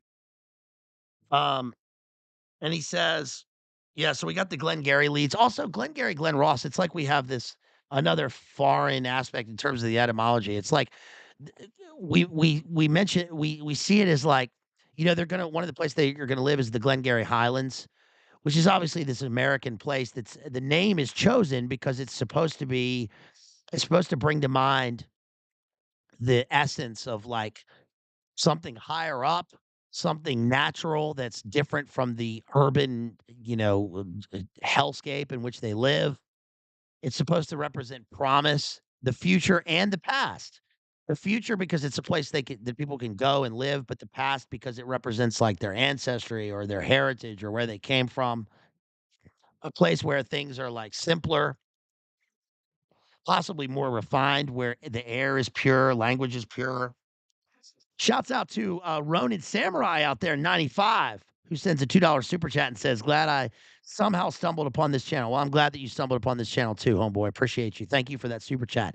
And if anybody else wants to super chat, anybody else wants to drop some coin on me, I sure would appreciate it. Let's see. I'm gonna read some other super chats I got. Shouts out to our base Polish friend out there, Mr. Baginski, who drops 555 Luminate confirm US dollars and says via PayPal and says, is there a particular literary genre associated with the middle of the US? He says Montana, Dakota, in land of the Great Plains, he's as opposed to the literature of the South and the New England states. Any examples? Um, I gotta think about that. I mean, if you're talking about middle America is different from the kind of, it's slightly different from, like, the kind of, Great Plains literature. That's not really middle America in my mind. I would say that the best example of that really would be Huck Finn, um, because Twain I mean, I know we're talking about 19th century literature, there, but Huck Finn is a great example of the great expanses of the Midwest and the upper Midwest and and South. But kind of it becomes almost a kind of a middle mythical place that represents all of America and the hero's journey. So that would be probably the best example I could think of right offhand. I'll have to think of some others. But that's a great question. Thank you so much for that. Uh, let's see. We got a $8 PayPal donation from who's that? Our homeboy Jason. Thank you so much, Jason. Appreciate you out there. Thank you for that PayPal. Really appreciate you. Let's see. We got a $4.23 donation again from our homeboy Baginski. Really appreciate you out there. Thank you so much. If you want to support me or ask me a question about literature, it can be about any literature. You can ask me. I mean, maybe I'll know it. Ask me any question about any kind of world literature, British literature, American literature, European, French, modern, postmodern, Victorian, neoclassical, medieval, ancient, whatever you want. Uh, so let's see. Oh, Ronan Samurai says, I found out about Glengarry Glen Ross through the Jay and Silent Bob reboot scene where they do the ABC thing, but AB always be ducking. Yeah. And it's funny because Alec Baldwin also did a reboot of that on SNL, which is whatever. And was written by Seth Meyers. Of course, Norm Macdonald says, "Yeah, if I want to be funny, I'll ask Seth Meyers." Right. Um, but it does have a funny scene because he says, "Put that cocoa down," because it's set in like Santa's workshop. Coco's for closers. Um, but the scene where he says all the stuff on page 14 of the script, it's also interesting that Blake appears at the beginning of the movie because it really drives the rest of the movie. I mean, it really is great. Where he says, the thing about nice guy, good father, good husband, none of that matters in their world, in their worldview, right? Because everything that they do and say is anti-values. It's all it nothing it has nothing to do with any kind of virtue. Their virtue is a kind of anti-virtue. Again, they don't wanna bring up their friends. They were willing to do anything, to get ahead and to be first on that leaderboard and to crush their enemies. Shouts out to, TZ out there for that 9.99 super chat. Appreciate you out there, homeboy. Thank you so much. Um, but they do have a code, and the code is broken at the end with Williamson because he's not really part of their system and of their life. He's the managerial. He's the lower managerial class because he breaks up their lie that they have going when the Jonathan Price walks in to get out of the deal with Ricky Roma.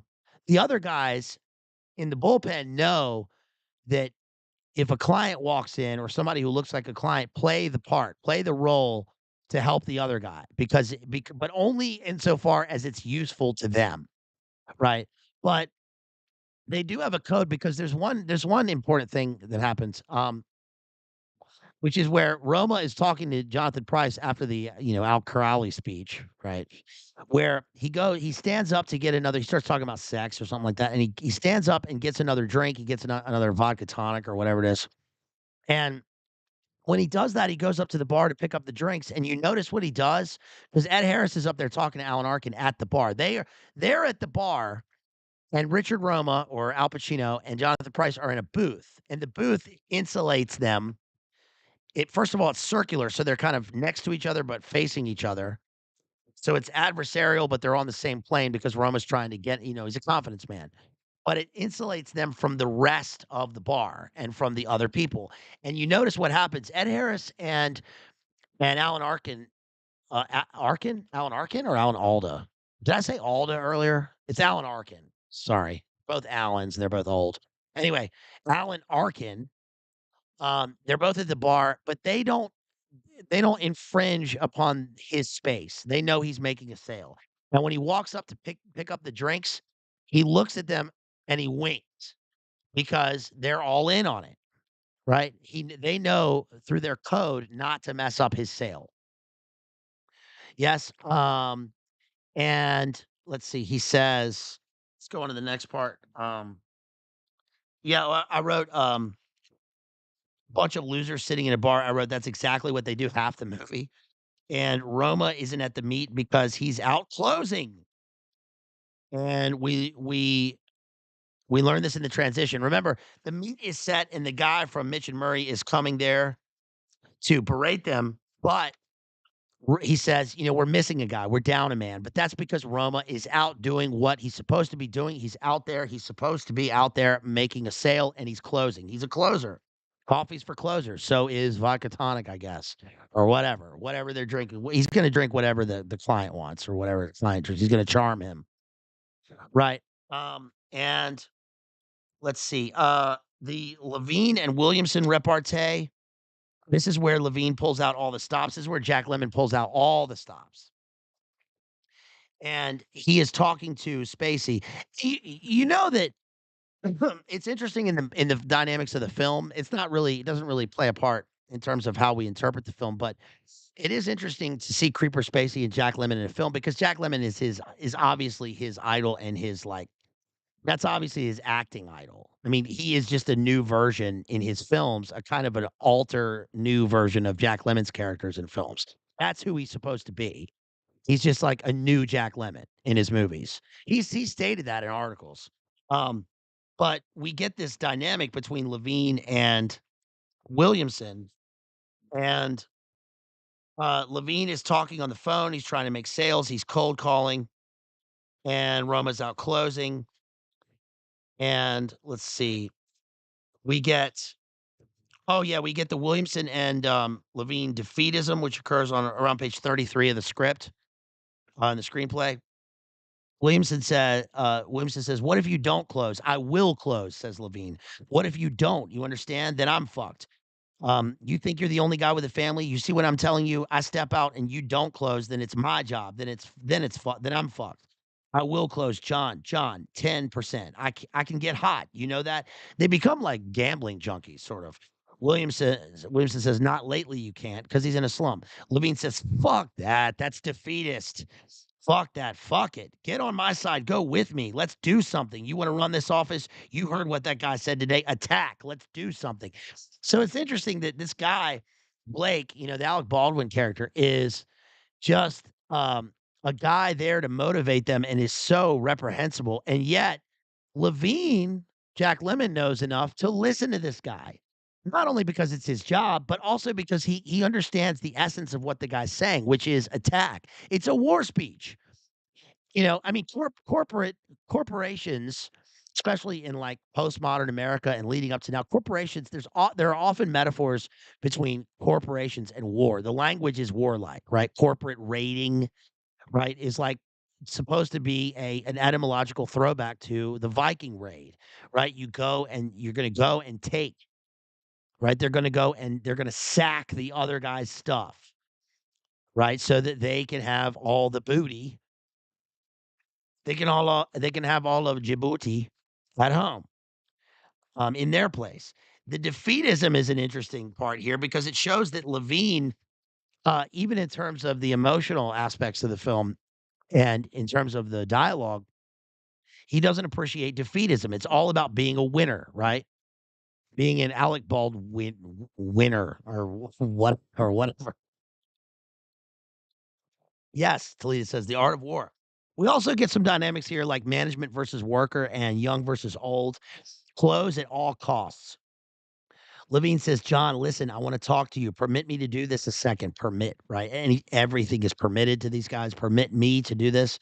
I'm older than you. A man acquires a reputation on the street. What he does when he's up, what he does otherwise? I said 10, you said no. I said 20, you said fine. And now you want to throw this 50 bucks in a good deal? A deal has got to be one where, don't you think, where both parties where and he doesn't need to say the rest, dot, dot, dot, the ellipsis, because it's where both parties agree on a price. That's the deal. But of course, Williamson doesn't he is not he is disingenuous in his leading Levine on for the deal. He has no intention of making a deal with him.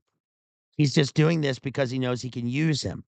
Levine says, okay, okay, 20% at 50 bucks a lead. That's fine. Good. Let's go. Let's make some money. I got bills to pay. Agreed. Now, tonight, I want two sits the Glengarry leads, the new leads tonight, and I'm going to close them both because it's a long road, pal, that has no turning. Let's go. Good.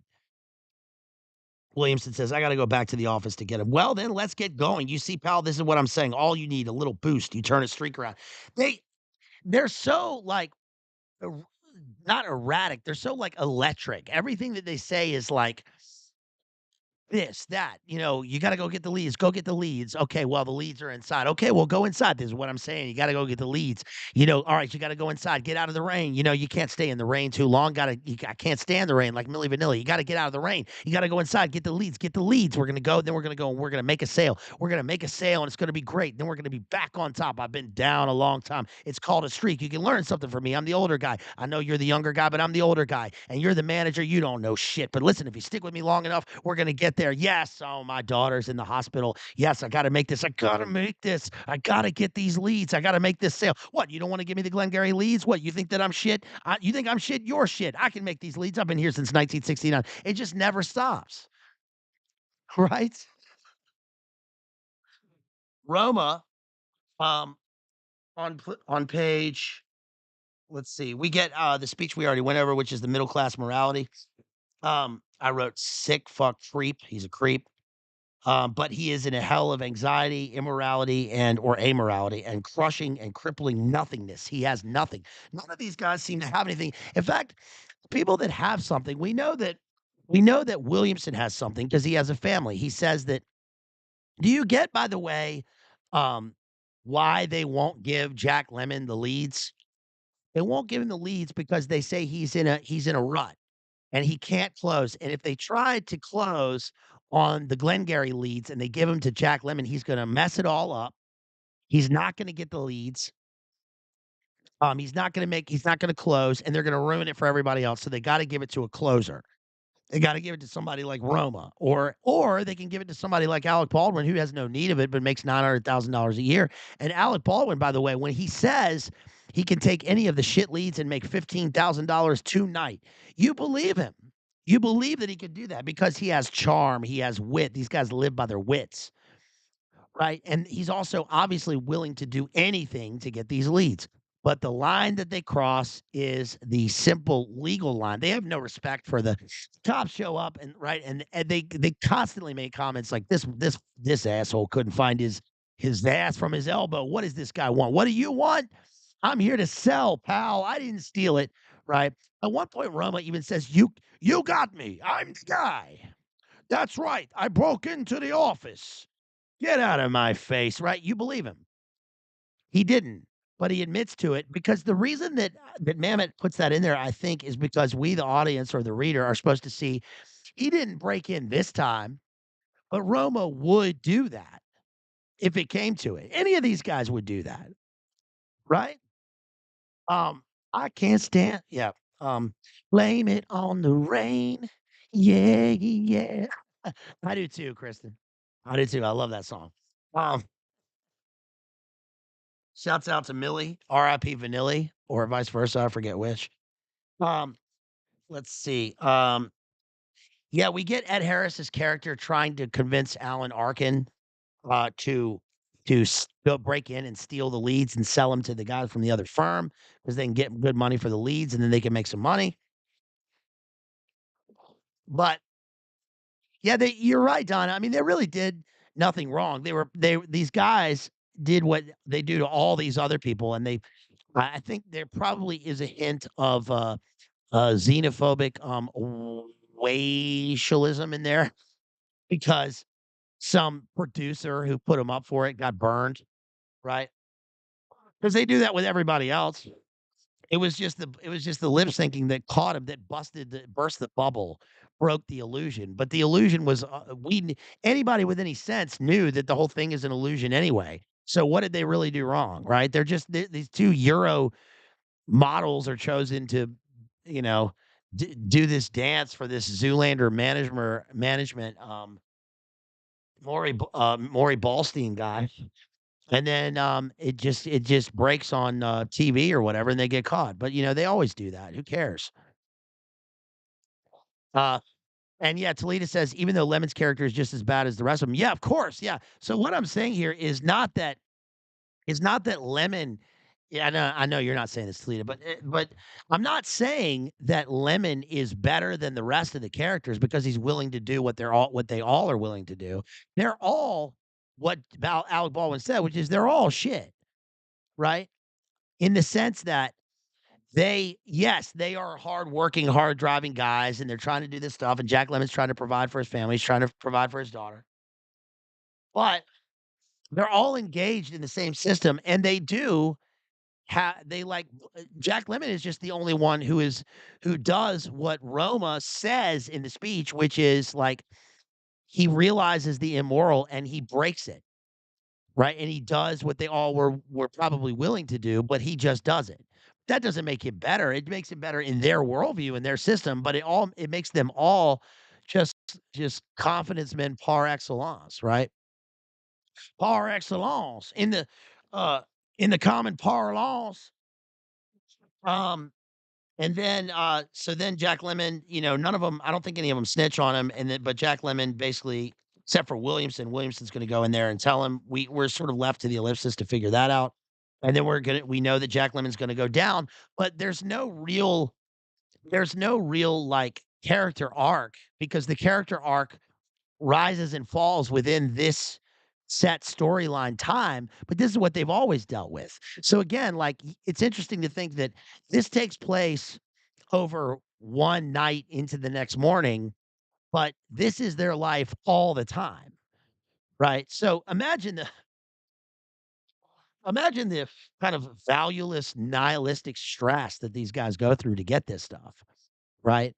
Where they're willing to make the sale and then they're going to go out of town and ruin this guy's life so that 3 days elapse so that he buys this shit piece of property. Now the guy did buy into it and he's a sucker, but still they're ripping him off. Right? So what I think the play is obviously just, again, like I said in my thesis, which is a sort of synthesized, distilled version of the reality of corporate war and the kind of, subterranean level of the everyday workers that are find themselves in this place where subterranean in terms of they're underneath the middle management and the managerial class, which is just doing the bidding of Mitch and Murray, which represents the kind of pyramidal elite class. And it's dated in the sense that um, some of the technicalities of this are slightly different now, but it's the same. This is still the same. And this represents, again, like all of the things that we're supposed to rail against in terms of like where we are in society. But it's also interesting that, it's also interesting that this is like a model. This is and that plays into it. Mamet had to know when the especially when the play was so successful that it would end up being a model for the very people that do this. Because they see this and if they have no if they live in the kind of Ricky Roma amoral world or immoral world where they know morality and then they do the opposite and they live completely for themselves, um, again, it's the irony of thinking about the past and the future, not living in the present, but all they are is living in the present. Right. So so that is David Mamet's Glengarry Glen Ross, 1984. And again, like I mentioned, um again, like I mentioned here, the characters basically I don't know if you can see that. The characters basically begin and end in the same place. Nothing really changes except for the fortunes of Jack Lemmon's character, right? And even when they get on the leaderboard, they have to do it all again the next month, and it's always the same. Now, I get it that that's part of corporate warfare and corporate structure and all that stuff, but yeah, it's so miserable. It's so miserable. I mean, it's just terror. It's terrible. So that is Glengarry Glen Ross. That's David Mamet. That is modern, sort of postmodern theater.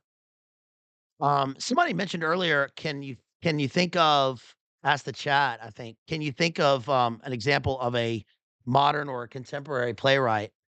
And there is the only one that comes to mind right now, right away, is I have two friends that are playwrights. One I won't mention because I don't know if I should mention him by name, but he writes for West End Theater. I went to drama school with him, and then he ended up being a famous playwright in London. Another is, a girl I went to school with. She won a bunch of awards. Her name's Joanna Lawrence. Um, I have another friend that I went to school with. I went to Queen's University with her, and then another one who was a friend of mine. We did drama together at Queen's, and she wrote. We did a play called Schweik together. The Good Soldier Schweik, which was one of the first productions of that in English, and then ended up when I first moved to New York, they were opening it on Broadway, but we were the first production of it, and we were actors in it, and then she ended up, writing, Dairy Girls on Netflix.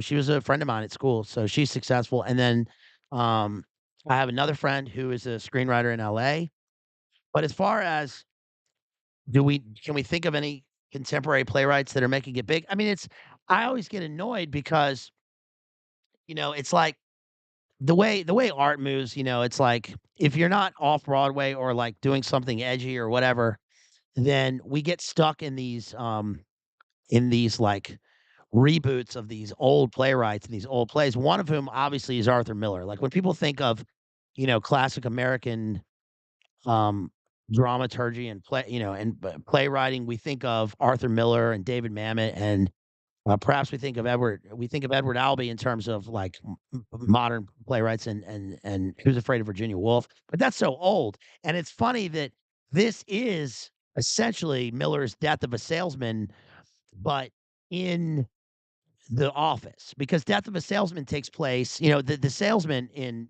Death of a Salesman, is on the road, right, until he comes home, and he is completely he's going senile, and he's, he's, like he's broken, and he dissociates, and he's, like, lost in the weird fractured trauma of his past, and then he's gonna go and drive himself on the off the road so that his family can pick up the life insurance check, which is also kind of in a way related to A Raisin in the Sun, because that's what happens in A Raisin in the in Lorraine Hansberry's Raisin in the Sun. The family gets their money.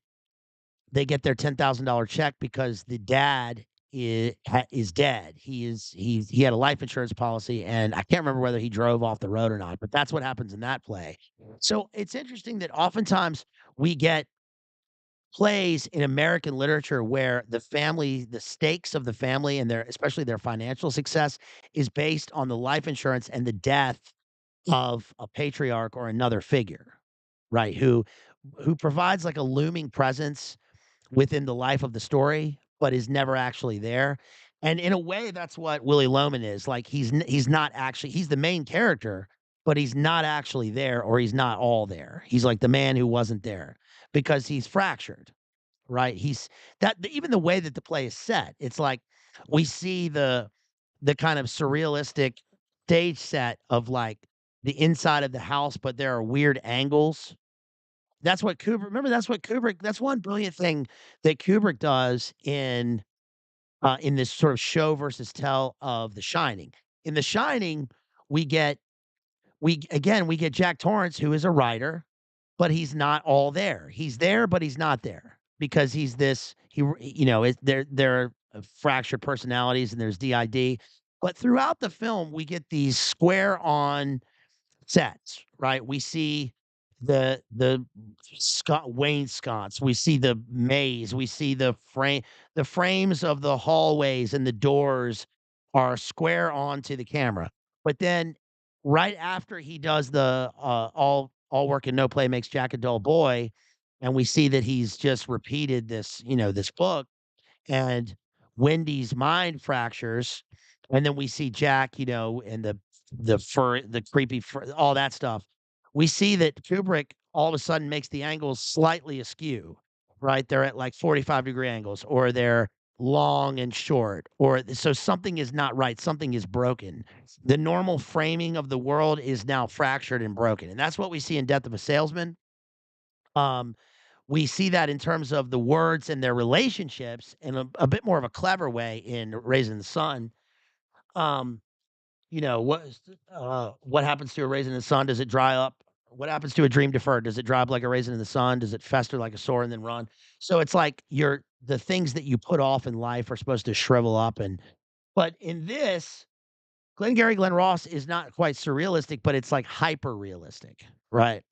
Um, and on to our next thing that we're going to cover next time. We're gonna do John Updike's The Witches of Eastwick, and this is totally different, but has many similarities to this play and to Streetcar Named Desire because it represents domestic and occult warfare on a much more blatant stage.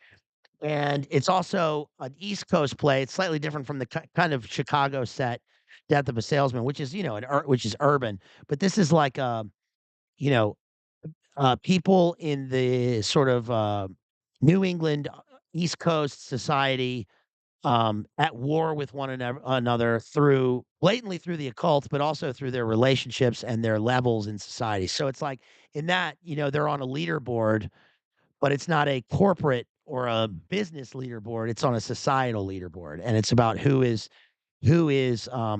sort of cast out of society and for what reasons. So it's slightly different. The Witches of Eastwick also is very similar. It obviously takes a lot from the Devil and Tom Walker and Washington Irving. And we've covered some Washington Irving here. I think we covered Washington Irving early on. I think so. I can't remember if we've covered that. But this is a great book. And so you may have heard of the movie, like the movie with Jack Nicholson.